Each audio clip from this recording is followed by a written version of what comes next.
Tutorial সিরিজের 19তম পর্বে স্বাগতম। C# enums. An enum is a special class that represents a group of constants, unchangeable or read-only variables.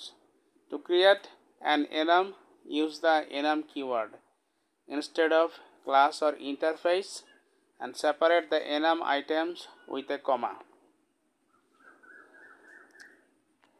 So এখানে একটা enum create করা হলো level নামে এবং সেগুলোর মধ্যে কি তিনটা কনস্ট্যান্ট বা আনচেঞ্জেবল ভ্যারিয়েবল ডিক্লেয়ার করা হয়েছে লো, মিডিয়াম এবং হাই নামে। You can access enum items with the dot syntax.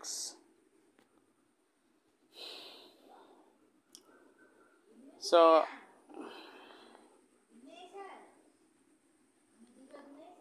label my var equals to label dot medium, কারণ এখানে লেবেলটা হচ্ছে আপনার একটা ইনাম এবং সেই লেবেলের একটা ইনস্ট্যান্স এখানে ক্রিয়েট করা হলো my var নামে। আচ্ছা, console.writeLine my var. Enum is short for enumerations, which means specifically listed. Enum inside a class. You can also have an enum inside a class. যেমন দেখেন এখানে প্রোগ্রাম ক্লাসের মাঝখানে এখানে একটা লেবেল নামক enum ডিক্লেয়ার করা হলো। তার মধ্যে তিনটা কনস্ট্যান্ট বা আনচেঞ্জেবল ভ্যারিয়েবল আছে, সেগুলো হচ্ছে লো, মিডিয়াম এবং হাই। এরপরে মেইন মেথডটা আসছে এবং সেই মেইন মেথডের মধ্যে my var নামক একটা কি বলবো, দ্য লেবেল তো হইতেছে আসলে একটা enum, সেই লেবেল এনামের একটা ইনস্ট্যান্স my var ক্রিয়েট করা হলো equals to label dot medium. পরে my var প্রিন্ট আউট নেওয়া হলো। তো যেহেতু এখানে my var হচ্ছে গিয়ে লেবেলের ডট মিডিয়াম, তো এখানে প্রিন্ট আউট নিলে সেই মিডিয়ামই আসবে। enum values. By default, the first item of an enum has the value 0, the second has the value 1, and so on. To get the integer value from an item, you must explicitly convert the item to an int. Example. যেমন এখানে months নামে একটা enum declare করা হয়েছে এবং তার মধ্যে কতগুলা কনস্ট্যান্ট বা আনচেঞ্জেবল ভ্যারিয়েবল আছে, January, February, March, April, May, June, July নামে, এবং সেগুলা separated from each other by using comma, মানে কমা সেপারেটেড, এবং সেগুলার ভ্যালুগুলো হইতেছে ডিফল্ট ভ্যালু 0, 1, 2, 3, 4, 5, 6। তো এখানে দেখেন মেইন মেথডের মধ্যে my name নামে একটা ইন্টিজার ডিক্লেয়ার করা হয়েছে, সেখানে সে my নামের ভ্যালুটা কি হবে, months নামক যে enum আছে months ডট এপ্রিল। আচ্ছা, এপ্রিলের ভ্যালু এখানে কত, 3 হবে না, কিন্তু যেহেতু এটাকে months ডট এপ্রিল সরাসরি লিখে যাবে না, তার আগে একটা মানে প্যারেনথেসিসে ইন্ট লিখতে হবে। প্যারেনথেসিসে ইন্ট লেখা মানে হইতেছে আপনি সেই months ডট এপ্রিল এই জিনিসটাকে আপনি ইন্টিজারে কনভার্ট করে নিলেন। এবার যদি আপনি কনসোল ডট রাইট লাইনের মাধ্যমে my নাম প্রিন্ট আউট নেন, তাহলে 3 প্রিন্ট আউট হবে। You can also assign your own enum values and the next items will update the number accordingly. enum months, যেমন এখানে জানুয়ারি, ফেব্রুয়ারি ঠিক ছিল, এগুলার ভ্যালু যথাক্রমে 0 এবং 1, তো মার্চে আপনি লিখে দিলেন ইকুয়ালস টু 6। তারপরে হবে ফলে হবে কি, যে এপ্রিলের ভ্যালু হবে 7, মেয়ের ভ্যালু হবে 8, জুনের ভ্যালু 9 এবং জুলাইয়ের ভ্যালু হবে 10। এখন উপরের সেই কোডটাই আবার দেখেন, মেইন মেথডের মধ্যে my নাম আছে, দেখেন যদি months dot April March dot April কত আসলে, সেটা 7, ঠিক না? এটাকে যদি তাহলে আপনি ইন্টিজারে কনভার্ট করেন তাহলে মাই নামের ভ্যালু হবে 7. enum in a switch statement. Enums are often used in switch statements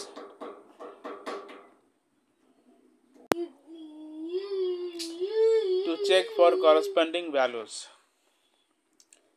এখানে দেখেন ওই উপরের এনামটা ডিক্লেয়ার করা হয়েছে এনাম লেভেল, যেটার কার্লি ব্র্যাকেটের মধ্যে আছে লো, কমা মিডিয়াম, কমা হাই। এবার মেইন মেথডের মধ্যে দেখেন কি করা হয়েছে, যেহেতু লেভেল হচ্ছে কি একটা এনাম, সেই লেভেল নামক এনামের একটা ইনস্ট্যান্স মাই ভার ক্রিয়েট করা হয়েছে। So level my var equals to level dot medium. So মিডিয়ামের ভ্যালু তাহলে সেক্ষেত্রে কত, 1 হওয়ার কথা, তাই না? 1 হোক বা যাই হোক, এখানে দেখুন সুইচ, একটা সুইচ স্টেটমেন্ট ইউজ করা হয়েছে আর কি, এবং সুইচের এখানে প্যারেন্থেসিসের মধ্যে আছে মাই ভার। তো কার্লি ব্র্যাকেটের মধ্যে আছে কেস লেভেল ডট লো আছে একটা, আর আছে কেস লেভেল ডট মিডিয়াম, আর শেষে আছে কেস লেভেল ডট হাই। তো কেস লেভেল ডট লোতে আছে console dot write line low level, এবং তারপরে আছে ব্রেক। কেস লেভেল ডট মিডিয়ামে আছে console dot write line medium level, এবং পরে আছে ব্রেক। একই জিনিস আছে হাই লেভেল ডট হাই কেসে, console dot write line level high level, এবং তারপর আছে ব্রেক। তো যেহেতু এটা ছিল মিডিয়াম লেভেল, এই জন্য মিডিয়াম লেভেলই হবে আর কি। যেমন এখানে দেখেন লেভেল মাই ভার equals to level dot medium. তো যেহেতু এটা লেভেল ডট মিডিয়াম, এই জন্য মিডিয়াম লেভেল প্রিন্ট আউট হবে। Why and when to use enums. Use enums when you have values that you know aren't going to change, like month, days, days of the week, colors, text of cards, etc. চলুন আমরা next চ্যাপ্টারে যাই। That's my son humming and singing. He likes to sing and hum all day long. Okay, never mind him. Working with files. The file class from the system.io namespace allows us to work with files. Using system.io, file.sum file method. The file class has many useful methods for creating and getting information about files. For example, এখানে আমরা দেখব method name এবং হচ্ছে যে description. append text মেথডে দেখেন এ বড় হাতের মানে ক্যাপিটাল লেটার এবং টি ও বড় হাতের। ডেসক্রিপশনে হচ্ছে appends text at the end of an existing file। তারপরের মেথড হচ্ছে copy, it copies a file. তারপরের মেথড হচ্ছে creates or overwrites a file. Deletes a file. Exists, tests whether the file exists. Read all text, reads the contents of a file. Replaces the contents of a file with the contents of another file. Write all text creates a new file and writes the contents to it. If the file already exists, it will be overwritten. For a full list of file methods, go to Microsoft.NET class reference.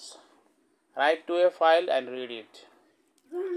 In the following example, we use the write all text method to create a file named filename.txt and write some content to it. Then we use the read all text method to read the contents of the file. Example: using system.io, string write text equals to hello world. File.writeAllText এর মধ্যে আছে দেখেন filename.txt, তারপরে কমা write text. তো এখানে কি করতেছে এটা, create a file and then write the content of write text to it. এখানে কি হইলো যে write text নামে একটা স্ট্রিং আছে, এটার কন্টেন্ট হইতেছে hello world, তারপরের লাইনে file dot write all text, এখানে হচ্ছে ফার্স্টে ফাইল নেম ডট টিএক্সটি নামে একটা ফাইল ক্রিয়েট করা হলো এবং কমা রাইট টেক্সট মানে হচ্ছে এখন ফাইল ক্রিয়েট করার পরে রাইট টেক্সট নামক যে স্ট্রিংয়ের মধ্যে যে কন্টেন্ট আছে হ্যালো ওয়ার্ল্ড সেটা ওই ফাইলের মধ্যে ইনসার্ট করা হলো। এরপরে আমরা রিড টেক্সট নামে একটা স্ট্রিং ডিক্লেয়ার করলাম, সেটা হচ্ছে কি file dot read all text of, এখানে ডাবল কোটেশনে আছে ফাইল নেম ডট টিএক্সটি, এর মানে হচ্ছে ওই ফাইল নেম ডট টিএক্সটি নামক যে ফাইল আছে তার মধ্যে যত কন্টেন্ট আছে, কন্টেন্টটা তো হইতেছে অবশ্যই হ্যালো ওয়ার্ল্ড, সেই হ্যালো ওয়ার্ল্ড কথাগুলোকে এই রিড টেক্সট স্ট্রিংয়ের মধ্যে ঢুকানো হোক সেটাই বলতেছে আর কি। কমেন্টে কী লিখছে দেখেন, read the contents of the file. এবার শেষে কনসোল ডট রাইট লাইনের মাধ্যমে রিড টেক্সট আমরা আউটপুট নিলাম, যার ফলে আউটপুটটা হবে হ্যালো ওয়ার্ল্ড। এখন আমরা নেক্সট চ্যাপ্টারে যাই।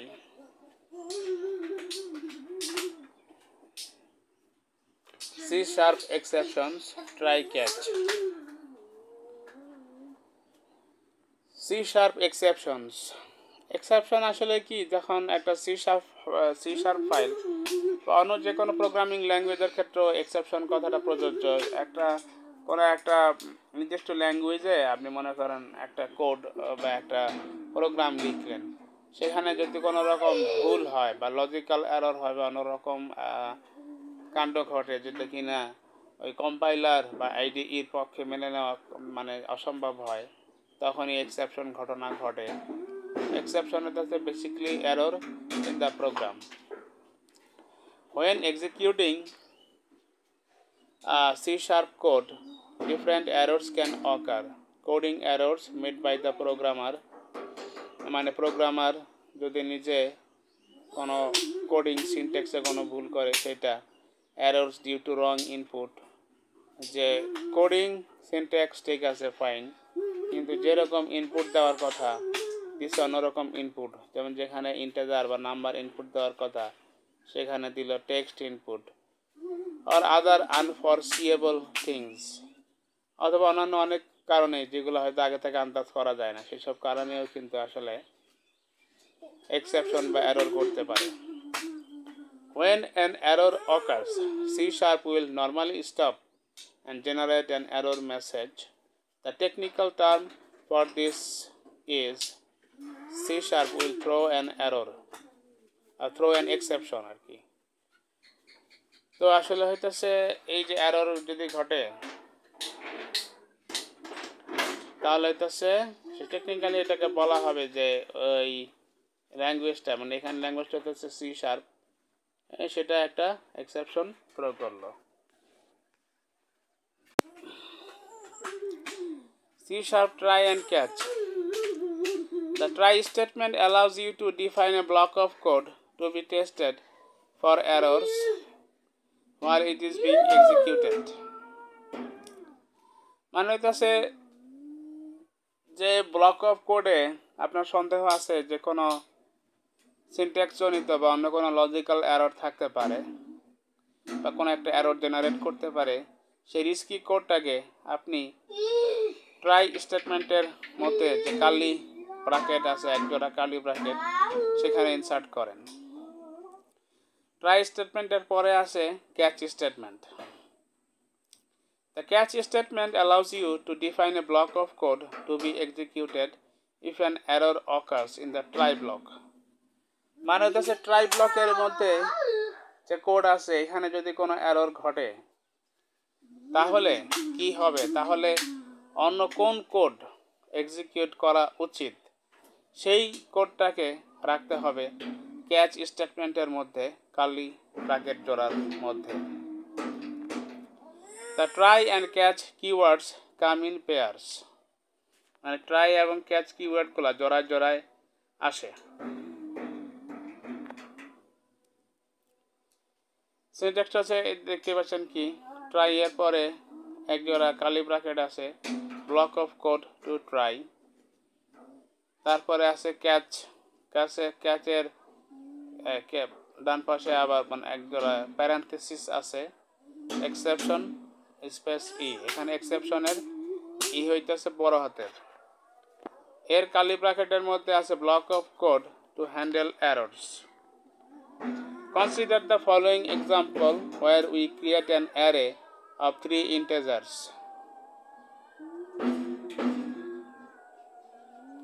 This will generate an error because my numbers 10 does not exist. তো এখানে দেখেন my numbers নামে একটা অ্যারে ডিক্লেয়ার করা হয়েছে, এখানে তিনটা মাত্র আইটেম 1 2 3 এবং এটা ইন্টিজার টাইপের অ্যারে। যখন আপনি console.writeLine এর মধ্যে লিখলেন my numbers 10, অর্থাৎ এই অ্যারের 11তম এলিমেন্ট অ্যাক্সেস করতে চাইলেন, তখন সেখানে একটা এরর দেখাবে, কারণ এখানে আছেই অ্যারের মধ্যে আছে তিনটা এলিমেন্ট, আপনি 11তম এলিমেন্ট কোত্থেকে পাইলেন। The error message will be something like this: system.index out of range exception. Index was outside the bounds of the array. If an error occurs, we can use try catch to catch the error and execute some code to handle it. In the following example, we use the variable inside the catch block E together with the built-in message property, which outputs a message that describes the exception. Try দেখেন, try ওই যে risky কোডটা, যে integer array my numbers equals to 1 2 3 console write line my numbers of 10, এটা একটা risky code, because এই কোডটা risky code অবশ্যই যেটাকে আপনি সন্দেহ করেন যে এখানে একটা এরর জেনারেট করতে পারে সেইটা, কিন্তু যেটা আপনি জানেন যে অবশ্যই জেনারেট করবে সেটা তো আসলে সেটাও রিস্কি কোডই আর কি। কারণ আপনি জানেন না আর কি যে এটা কোনো এরর জেনারেট করবে কি না, বাট আপনি সন্দেহ করতেছেন, তখন এই 2 লাইনের কোডটাকে মনে করেন এই ট্রাই স্টেটমেন্টের মধ্যে আপনি প্লেস করলেন। তো এটা যদি এরর জেনারেট করে তাহলে কি হবে, ক্যাচ স্টেটমেন্টে যাবে এবং ক্যাচ স্টেটমেন্টে ক্যাচ কিওয়ার্ডের পাশে আছে এক্সেপশন ই, এখানে ই বড় হাতের এবং ই হইতেছে মনে করেন একটা এক্সেপশন টাইপের ভ্যারিয়েবল। তো ওই ক্যাচ স্টেটমেন্টের মধ্যে যে এক জোড়া কালি ব্র্যাকেট আছে console.write, সেটার মধ্যে এক লাইনের কোড আছে console.writeLine e.message, যার ফলে এটা যে ধরনের এক্সেপশনই হোক না কেন, যে ধরনের এক্সেপশন বা যে ধরনের এররই এখানে জেনারেট করুক না কেন, সেই এররের জন্য সি শার্পের মধ্যে একটা বিল্ট ইন মেসেজ আছে, সেই বিল্ট ইন মেসেজটা এখানে প্রিন্ট হবে। And the output will be index was out of the bounds of the array. You can also output your own error message. আপনি যদি চান যে আসলে ওই সি শার্পের বা প্রোগ্রামিং ল্যাঙ্গুয়েজের বিল্ট ইন মেসেজটা প্রিন্ট হওয়ার দরকার নাই, আপনি আপনার নিজস্ব custom error message print out করাবেন যদি এরর ঘটে, সেটাও সম্ভব। যেমন দেখেন এখানে ক্যাচ স্টেটমেন্টের কালি ব্র্যাকেটের মধ্যে এখানে কিন্তু কনসোল রাইট লাইনের মধ্যে e.message লেখা নাই, আগের মতো লেখা নাই। আগে যেমন লিখছিল কনসোল রাইট লাইন e.message, এবার কিন্তু সেটা লেখা নাই, এবার লিখছে সামথিং ওয়েন্ট রং। এটা হচ্ছে আপনার নিজস্ব কাস্টম এরর মেসেজ। সো আউটপুটটা এরকমই হবে যেটা আপনি চাচ্ছেন। এখানে আমরা ফাইনালি স্টেটমেন্ট সম্পর্কে জানবো। The finally statement lets you execute code after try catch regardless of the result. এই ট্রাই ক্যাচ স্টেটমেন্ট জোড়া যে আপনি ইউজ করলেন, তো আপনি জানেন না যে ট্রাই ব্লকের মধ্যে যে কোড আছে সেই কোডটা আদৌ এরর জেনারেট করবে কি না। তো এরর জেনারেট করলেও করতে পারে, নাও করতে পারে, ঠিক আছে। এরর জেনারেট করলে ক্যাচ স্টেটমেন্ট সেটাকে হ্যান্ডেল করবে। তবে এরর জেনারেট করুক আর না করুক, এই ট্রাই ক্যাচের পরেও তো আরও কাহিনী বা তারপরেও তো প্রোগ্রামটা থাকতে পারে। প্রোগ্রাম তো অনেক বড় হয় আর কি। এই প্রসঙ্গে আমি বলে রাখি, ট্রাই ক্যাচে ভিজুয়াল বেসিক দিয়ে আমি একটা খুব সফিস্টিকেটেড সফটওয়্যার তৈরি করছিলাম। হ্যাঁ, অনেক আগে, মনে করেন যে সেই 9 সালের দিকে, 9 সাল নাকি তারও আগে মনে হয়। তো সেখানে এটা একটা মডেল টেস্ট ভিত্তিক ইয়া ছিল, মানে উইন্ডোজ ফর্ম টাইপের একটা অ্যাপ্লিকেশন বা সফটওয়্যার। সেটা একটা মডেল টেস্টের ডেটাগুলো থাকবে সিডি বা ডিস্কের মধ্যে, মনে করেন ডিভিডির মধ্যে। এখন তো সেই ডিভিডিটা যখন ধরেন প্রবেশ করাবে হার্ড ডিভিডি ডিস্কে, ডিভিডি প্লেয়ারে, তখন সেটা যে কোন ডিস্ক হবে, সেটা কি এইচ হবে না আই হবে না জে হবে না ডি হবে না সি হবে, ডি হবে নাকি এফ হবে, বলা তো মুশকিল, তাই না। এই জন্য আমি ওই ট্রাই ক্যাচ ইউজ করছিলাম। হইতেছে মনে করেন যে এইভাবে ফার্স্টে শুরু করছে, এইভাবে মনে করেন সি তো হওয়ার কথা না, ডিভিডি প্লেয়ার তো সি হওয়ার কথা না, ডি হওয়ার কথা। সো কম্পিউটারের মানে ল্যাপটপের সেই ডিভিডি প্লেয়ারটা, এটা হয় ডি হবে না ডি হবে এফ হবে, তো জি হবে, এইচ হবে, তো আই হবে, জে হবে, এরকম। ফার্স্টে ট্রাই করছিলাম এটা ডি কিনা। যদি ডি ডি মানে একটা অ্যাড্রেস দিয়েছিলাম আর কি, অ্যাড্রেস হয় না যে ডি ফরওয়ার্ড স্ল্যাশ ওইরকম এরকম, মানে একটা পার্টিকুলার ফাইল খুঁজে পাওয়ার জন্য আর কি। সেটা ফাইলটা ইমেজ হোক বা টেক্সট হোক, যাই হোক। তো এখন সেটা যদি সেখানে না পায়, তাহলে ই ড্রাইভে খোঁজ করবে। মেবি ই ড্রাইভ রয়েছে সেই ডিভিডি প্লেয়ারের। ই ড্রাইভে না পেলে আপনার এফ ড্রাইভে খোঁজ করবে, এফ ড্রাইভে না পেলে আই, এরকম। তো এটা যারা আপনারা কেউ যদি ধরেন, এমন হইতে পারে যে আমার এই টিউটোরিয়াল সিরিজ দেখতেছে, আপনি হয়তো অনেক এক্সপার্ট প্রোগ্রামার, আপনি হয়তো আমার এই যে স্ট্র্যাটেজি বা অ্যালগোরিদম, এটাকে হয়তো সিলি হিসাবে কনসিডার করবেন। বাট ওই সময় এটাই আমার জন্য ছিল একটা সফিস্টিকেটেড প্রোগ্রাম।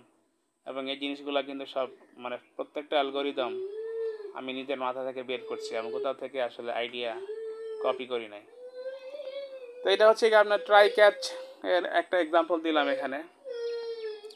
সো ট্রাই ক্যাচই সব কথা না। যেমন ডি ড্রাইভে যদি সেই মানে মডেল টেস্টের ফাইলটা না পাওয়া যায়, তাহলে ই ড্রাইভে খোঁজ করবে। তো এই জন্য ট্রাই ক্যাচের পরেও কোড থাকতে পারে এবং থাকবেই, এবং সেই কোডগুলা হ্যান্ডেল করবে ফাইনালি স্টেটমেন্ট। এই জন্যই বলছে the finally statement lets you execute code after try catch regardless of the result. অর্থাৎ ট্রাই ক্যাচ স্টেটমেন্ট দয়ে কোনো এরর ঘটলো কি ঘটলো না, এরর ঘটুক বা না ঘটুক, তারপরে ফাইনালি স্টেটমেন্টের মধ্যে যে কোড আছে সেটা এক্সিকিউট করবে। এইখানে ফার্স্টে আছে ট্রাই স্টেটমেন্ট, তারপরে আছে ক্যাচ স্টেটমেন্ট, এরপরে আছে ফাইনালি স্টেটমেন্ট। তো এখানে দেখেন ফাইনালি স্টেটমেন্টের যে কালি ব্র্যাকেটের মধ্যে কি লিখছে, console dot write line the try catch is finished. The output will be something went wrong, the try catch is finished. Something went রং, তাহলে এখানে হইতেছে ওই আপনার নিশ্চয়ই ওই যে অ্যারো জেনারেট তো অবশ্যই হবে, কারণ যেই অ্যারেতে মেম্বার বা এলিমেন্ট আছে 3টা, সেখানে যদি 11তম এলিমেন্ট অ্যাক্সেস করতে চায়, তাহলে তো অ্যারো জেনারেট করবেই। এখন আমরা দেখব the throw keyword. The throw statement allows you to create a custom error. The throw statement is used together with an exception class. There are many exception classes available in C#: arithmetic exception, while not found exception, index out of range exception, timeout exception, etc. Example দেখেন, static void check age, এখানে একটা check age নামে method আছে, এবং এটা static যেহেতু ওয়ার্ডটা এখানে আছে তার মানে হচ্ছে এটা একটা ক্লাস মেথড। ক্লাস মেথড মানে হচ্ছে এই মেথডটা অ্যাক্সেস করার জন্য আপনাকে সংশ্লিষ্ট ক্লাসের অবজেক্ট ক্রিয়েট করার দরকার নাই, ঠিক আছে। তো এখানে এই চেক এজ এটা একটা প্যারামিটার নিচ্ছে, সেটা হচ্ছে এজ নামক প্যারামিটার, যেটা টাইপ হচ্ছে ইন্ট। তারপরে এটা কার্লি ব্র্যাকেটের মধ্যে দিচ্ছে if age is less than 18, যে throw new arithmetic exception, the access denied, you must be at least 18 years old। অর্থাৎ অনেক সময় হয় কি যে কোনো ধরেন ইউটিউবেই মনে করেন যে প্রাপ্তবয়স্ক যারা আছে তাদের জন্য কিন্তু এক ধরনের কন্টেন্ট, এবং যারা অপ্রাপ্তবয়স্ক তাদের জন্য কিন্তু কন্টেন্ট টাইপ আলাদা, কারণ তাদের জন্য সেন্সিটিভ অনেক কন্টেন্ট কিন্তু হাইড করে রাখা হয় আর কি। এবং অনেক সাইটে আসে যে প্রাপ্তবয়স্ক না হইলে, 18 বয়স বা তার বেশি না হইলে সেখানে অ্যাক্সেস করা যায় না। তো সেরকমই একটা জিনিস এখানে, if age is less than 18 then throw new arithmetic exception, access denied, you must be at least 18 years old. Else মানে যদি 18 কমে না হয় তাহলে নিশ্চয়ই 18 বা তার চেয়ে বেশি, এই তো। তো সেই ক্ষেত্রে হবে কি, কনসোল রাইট লাইন মানে প্রিন্ট আউট দিবে হচ্ছে access granted, you are old enough. এটা হচ্ছে সেই চেক এজ মেথড।